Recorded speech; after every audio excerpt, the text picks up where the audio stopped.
Living in a house during renovations, not to be recommended. The problem is our relationship to where we live is inextricably linked to our energy fields.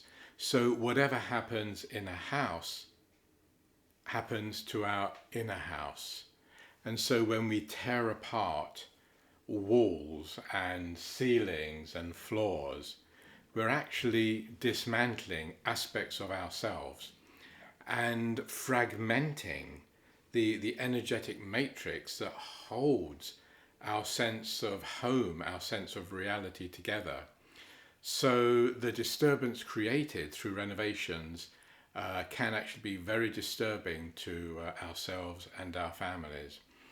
And different parts of the home, whether it's the bathroom, the living room, the bedroom, to live in that while works are going on is not recommended. Of course, practicalities and financial considerations come into play, and if that's all we can do and live in the house at the same time as the renovations, then it's important to take steps to calm the house down at the end of every day of work, every single day, to actually connect with the soul of the house and kind of massage it, make it feel good, play some sacred instruments, play some sacred music like Mozart or Vivaldi, and actually get the energy of the house settled.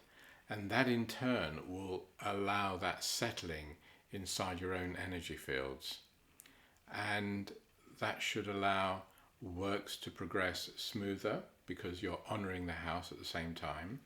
It will allow the builders to progress easier and with less complications because the house will not be fighting them back.